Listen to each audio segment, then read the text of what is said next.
Ease of living के लक्ष्य को प्राप्त करने के लिए सस्ते और आसान आवास प्राप्त हो सके, इंटीग्रेटेड हाउसिंग प्लान जहां पर एक साथ सभी प्रकार की सुविधाएं उपलब्ध हो, यह समय की आवश्यकता है और समय की उस आवश्यकता के अनुरूप कार्यक्रमों को आगे बढ़ाने के लिए आज गोरखपुर की इस नई टाउनशिप स्कीम को और मेडिसिटी परियोजना का आज यहां पर भूमि पूजन का कार्यक्रम हो रहा है। मैं इस अवसर पर गोरखपुर के सभी नागरिकों के लिए, खासतौर पर जिन लोगों को यहां पर आवासीय सुविधा प्राप्त होगी, गोरखपुर महानगर और जनपद के जिन लोगों को यहां पर बेहतरीन चिकित्सा सुविधा आने वाले समय में उपलब्ध हो पाएगी, उन सबको इस अवसर पर हृदय से बधाई देते हुए गोरखपुर विकास प्राधिकरण को इस स्कीम को लाने के लिए हृदय से धन्यवाद देता हूं।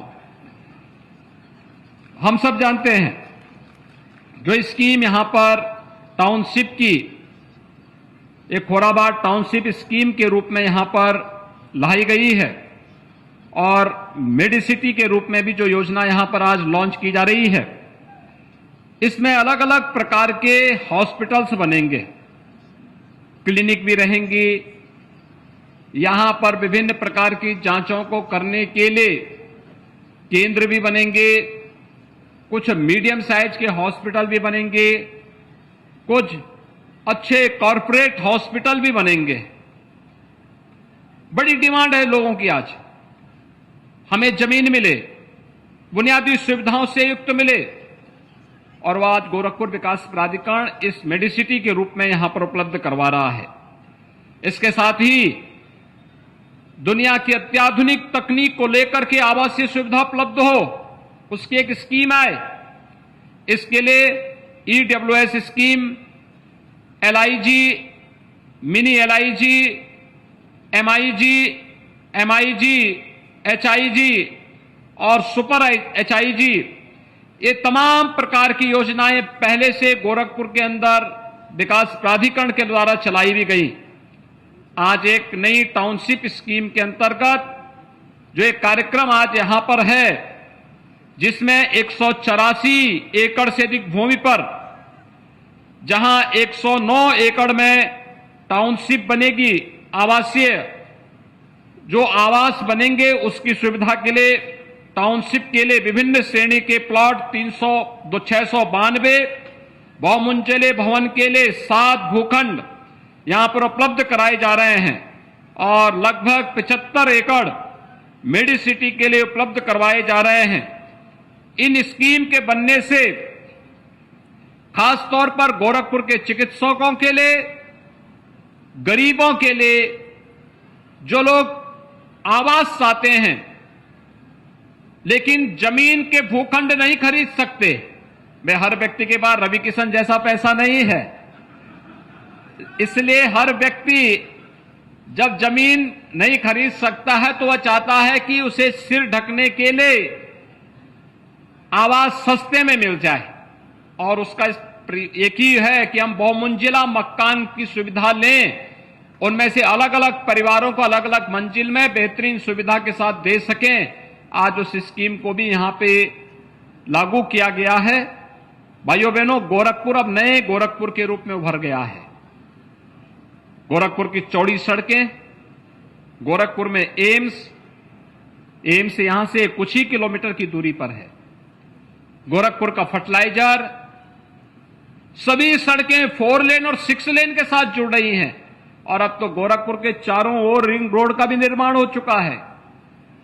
3 ओर से हम पहले ही बना चुके थे, चौथी ओर से भी अभी 13 मार्च को शिलान्यास का कार्यक्रम संपन्न हो चुका है, जो जंगल कौड़िया से लेके जगदीशपुर कोनी तक 4 लेन के साथ जोड़ेगी और गोरखपुर चारों ओर से रिंग रोड के साथ जोड़ करके गोरखपुर के विकास की बहुत सारी योजनाओं को हम आगे बढ़ाने में सफल हो जाएंगे। हम जिस मार्ग के पास इस कार्यक्रम को आयोजित कर रहे हैं, देवरिया बाईपास, यह भी 4 लेन होने जा रहा है। नौसड़ से लेकर के पैरलेगंज तक 6 लेन का मार्ग बन रहा है। इसमें ओवरब्रिजेज भी बन रहे हैं, जगह जगह बनाए जा रहे हैं। और गोरखपुर के रामगढ़ ताल की तो कहना ही क्या है। गोरखपुर रामगढ़ ताल, कितने लोगों ने रामगढ़ ताल के अंदर वहां घूम के देखे? वहां पे कितने लोग देखे हैं? पीछे रामगढ़ ताल के किनारे कितने लोग घूमने के लिए गए थे? और चिड़ियाघर कितने लोगों ने देखा है? गोरखपुर चिड़ियाघर अच्छा लगा ना? तो ऐसे ही ढेर सारी अन्य सुविधाएं गोरखपुर के अंदर विकसित हो रही हैं। ये योजनाएं इसलिए जिससे आपका शहर सुंदर बन सके, लोगों के आकर्षण का केंद्र बन सके। एयरपोर्ट का विस्तार हो रहा है, 14 फ्लाइट वर्तमान में चल रही हैं। कुछ नई फ्लाइट को हम आगे बढ़ाने की कार्रवाई कर रहे हैं, नए एयरपोर्ट के रूप में उसे विकसित करने का कार्य कर रहे हैं। नई नई स्कीम आने जा रही है और इस नई स्कीम के साथ जुड़ते हुए हम सबको विकास की इन प्रक्रियाओं को तेजी के साथ आगे बढ़ाना होगा। याद रखना, कोई भी व्यक्ति किसी के बहकावे में ना आए। अगर कोई इस बात की कोई प्लानिंग कर रहा है कि हम वहां जगह जमीन दे देंगे, वहां मैं जमीन की रजिस्ट्री करा दे रहा हूं, किसी के बहकावे में आने की आवश्यकता नहीं है। मीडिएटर नहीं, आप पहले जीडीए के पास जाइए, जीडीए में अपना रजिस्ट्रेशन कराइए और गोरखपुर विकास प्राधिकरण आपको आवास भी उपलब्ध करवाएगा, भूखंड भी उपलब्ध करवाने में मदद करा देगा। अगर आप वहां से जाएंगे तो कोई आपके साथ चीटिंग भी नहीं करेगा, कोई आपके साथ धोखा भी नहीं कर सकता। नहीं तो तमाम लोग आएंगे, पता लगा आपसे रजिस्ट्री करवा लिए, बाद में पैसा लेके गायब हो गया। बहुत सारे लोग इस प्रकार की शिकायत बहुत बार करते हैं।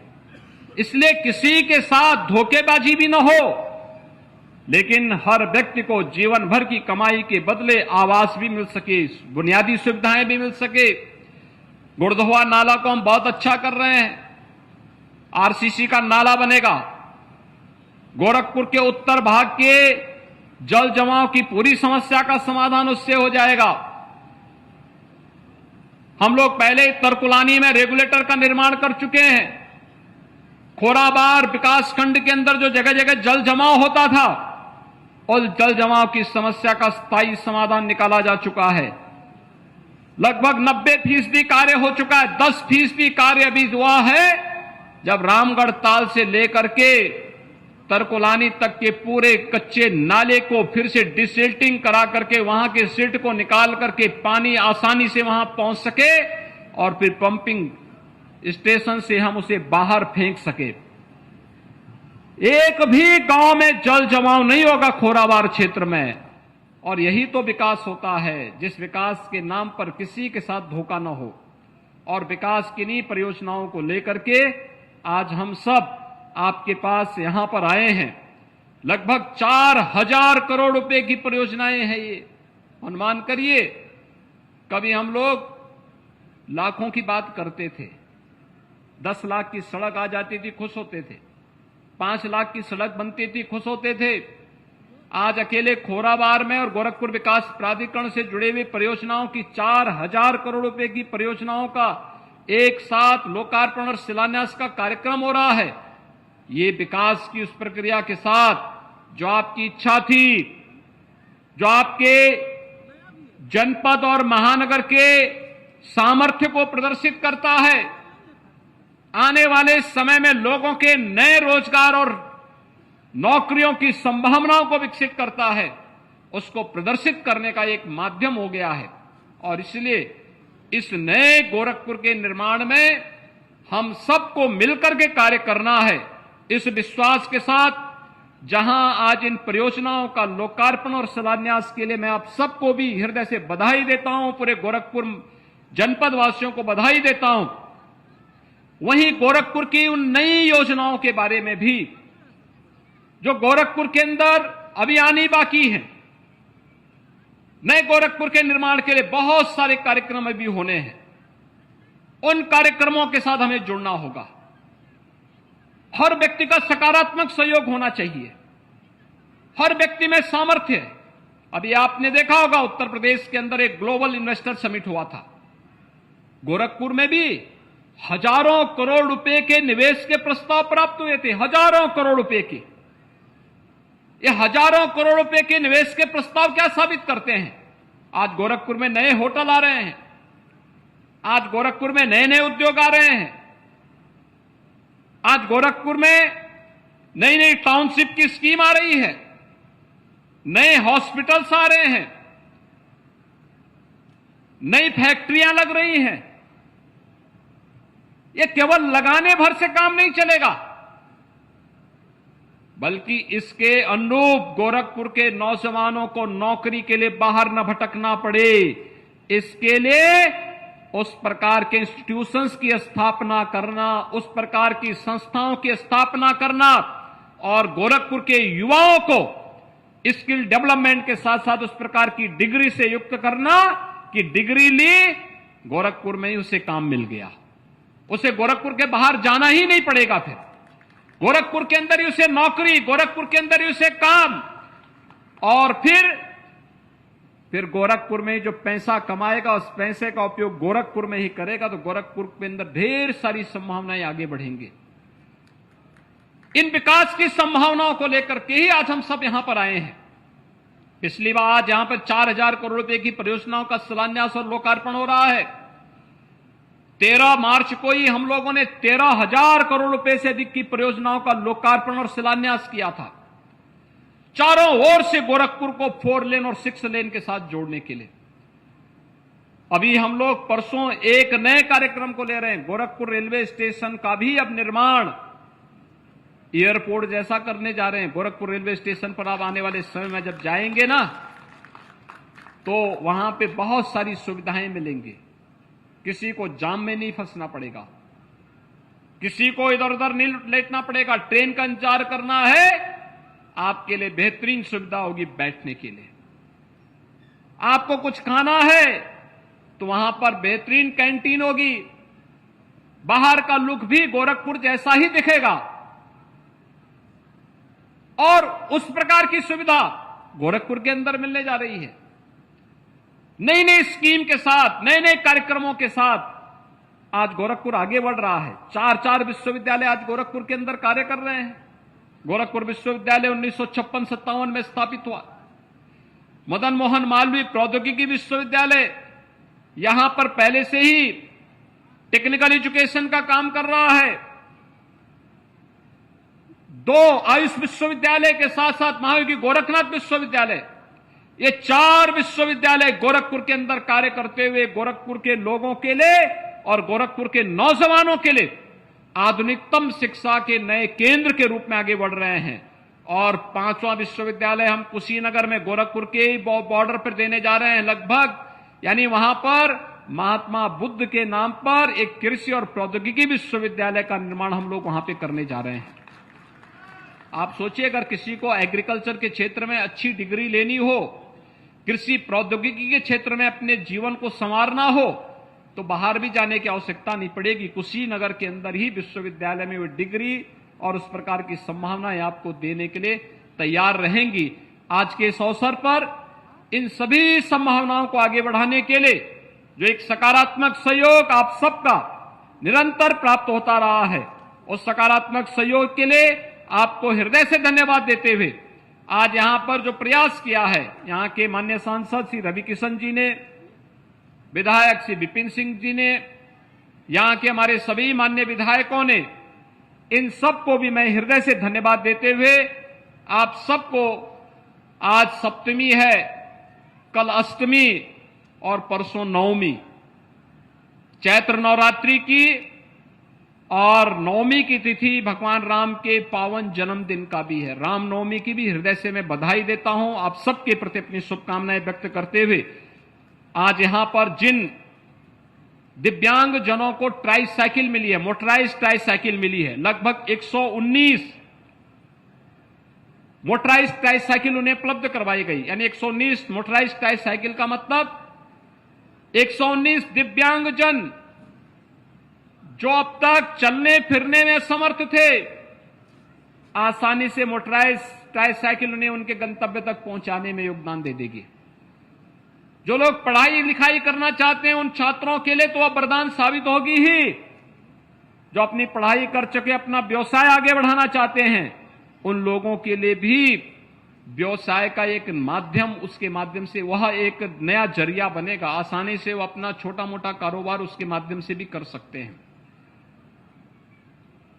उन 119 परिवारों को मोटराइज ट्राईसाइकिल मिलना दिव्यांग जन के प्रति सरकार के डबल इंजन सरकार की सकारात्मक सहयोग की अभिव्यक्ति को प्रदर्शित करता है।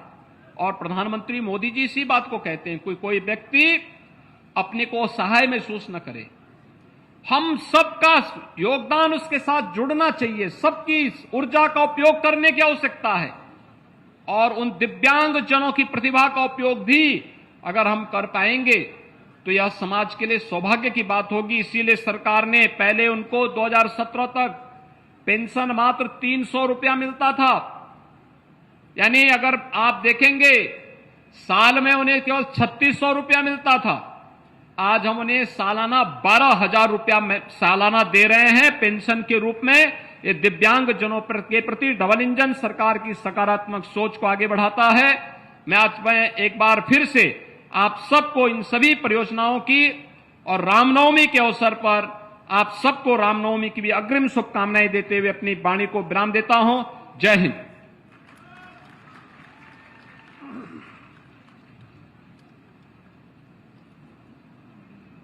आभार सहित सादर धन्यवाद।